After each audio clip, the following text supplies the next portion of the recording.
As a 4-year-old, I didn't have a lot of memories, but one did stand out. I'll never forget it. One vivid afternoon, I was in our house in Long Island with my family and my brother Jacob. And I remember, boy do I remember, this white lady drives up in a Ford Mustang. I didn't know, but she was a social worker. And she came to remove us from the home because we were foster childs.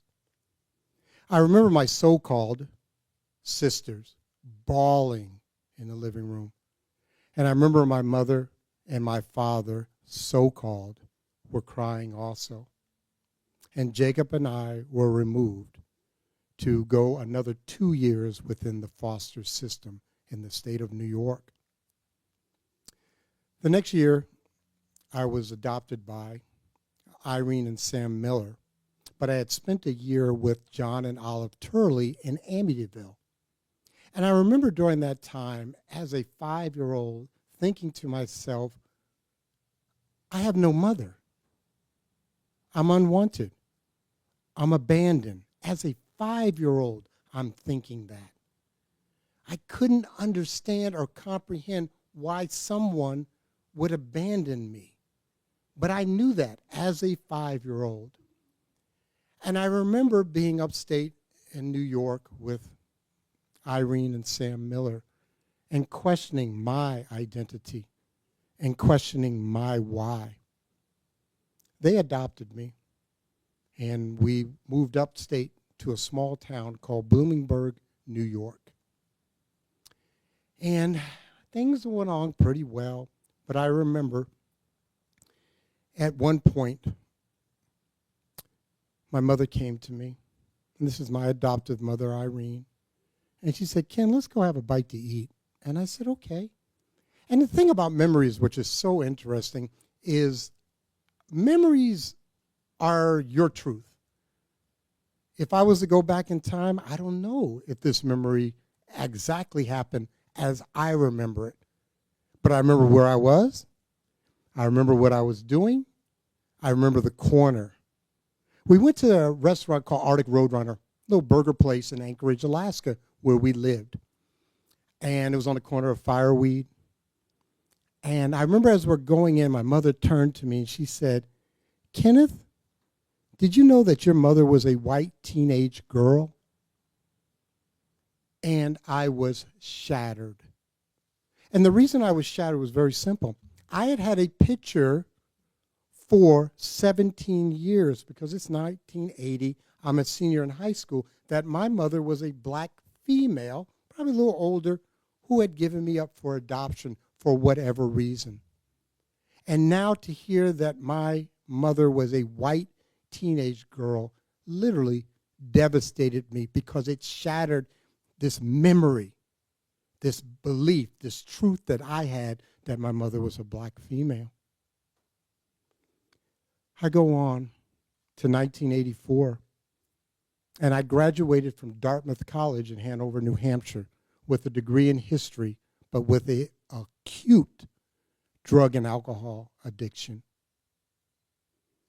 And at that time, if I was to identify my identity, it was of this young 21-year-old, tall, good-looking black man with an Ivy League education, somewhat elitist, but with a severe drug and alcohol problem.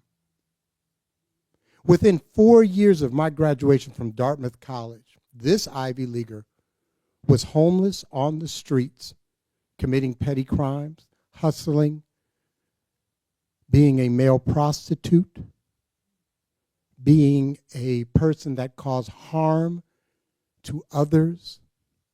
And within another year or two, I was pimping young white teenage girls on the streets of Seattle.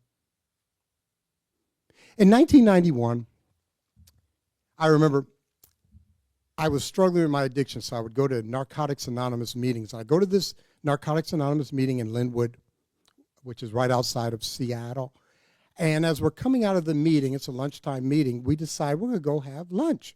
And somebody says, let's go to Toshi's Teriyaki in the U District in Seattle. I said, great. So we all jump in the car. And I remember I turned to the gentleman next to me, and I said, what do you do? Normal question. And he said, oh, I'm in a band. And I'm like, oh, this is 1991, Seattle, you're in a band. Okay, everybody's in a band. What's the name of your band? And he said, the name of my band is Alice in Chains, and my name is Lane Staley. And I was like, wow, I love your song, Man in the Box. It had just come out, and I loved the song. And he looked at me, he's like, you know that song? Because probably to him, my identity was a black street-level thug on the streets of Seattle. So we go off to the restaurant, and it's Toshi's Teriyaki in the U's District, and I remember we're sitting at a trestle table, and out of nowhere, his girlfriend, Demery, looks over to me and says, are you a mulatto? I've been called a lot of things on the streets and in the prison, but I'd never been called a mulatto. And I remember I began to question myself. First of all, I'm in shock. Lane tells her a few choice words as to her communication with me. And I remember saying to myself, what am I? What is my identity? And I thought about it. In certain cultures, in certain places, I am a mulatto. I'm half black and I'm half white. And that was a moment of just thought as to what am I? Who am I? Why am I? And I remember I went on into my addiction. I kept tumbling down. I went to jail. I went to prison. And in 2007, I was released from prison for the third time after 3 years of my last sentence. And I remember I went into prison. I told myself that if I am the same person coming out of prison that I go into prison, I'm going to have the same results. I had enough track history. We call on the streets, I had priors, okay? And I remember saying to myself, I need to change the labels that people have put on me. The label that I am a convict, the label that I'm a pimp, the label that I'm a prostitute, the label that I am a person that takes from society and gives nothing back. But more importantly, I needed to change the labels that I internalized, that I was abandoned, that I was alone, that I was a loser. And so I had to make a conscious and deliberate effort to change those labels. In 2016, I signed up for Ancestry DNA. I made a conscious effort to identify and locate my birth mother. And I don't know how truth is for individuals in this audience, but I know how truth is for me. I remember when the results came in, I stood at that door, and what I mean the proverbial door to a whole world that was going to open up.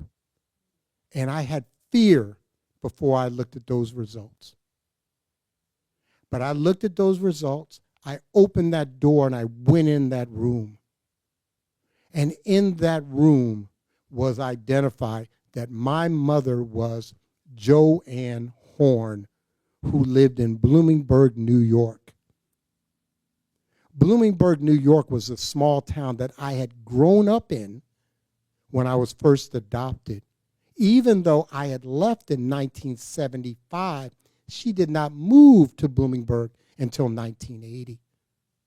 Horn was a name I had used when I was 6 years old, when I went into class on my first day of first grade, and I said, my name is Kenneth John Horn Turley Miller. Ken is my first name. John is my second name. Horn is one of my foster families. Turleys are my last foster family, and Miller is the name of the family that adopted me. And so I had this information. I walked in that room. I got on the phone. I called her up and said, can I come out and visit? And she said, I would love that. So I flew from Anchorage, Alaska to Bloomingburg, New York, 3 miles from where I grew up, small town. And I sat down over a home-cooked meal of corned beef and cabbage because my mother is Irish. And now I have a new identity. I'm Black Irish. I got it. But the key was this. She told me her story. And her story was she was a 16-year-old runaway from Queens who had gone to Boston. And on her return from Boston, she made friends with another young lady on the bus. And the young lady said, "You can stay with me in Manhattan, with me and my boyfriend." Her boyfriend turned out to be my mother's pimp and my father. And when I heard that story, I was like, wow.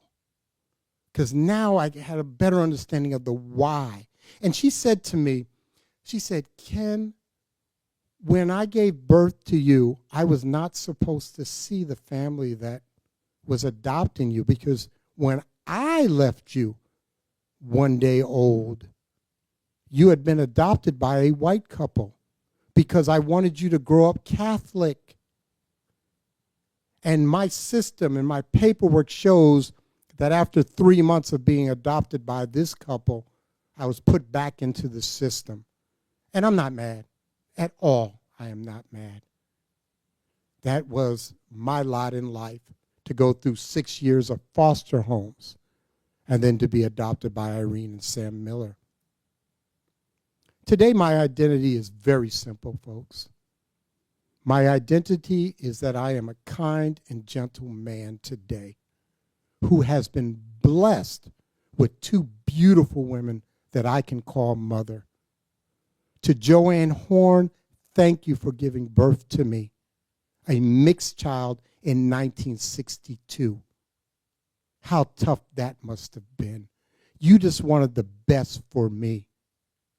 And to Irene Miller, thank you for allowing me to have someone I can call a mother, someone that I could love, and love in return was reciprocated. Thank you for providing a home, not just a house. Today, I stand here grateful for the sum totality of my experience and my journey through life. Thank you.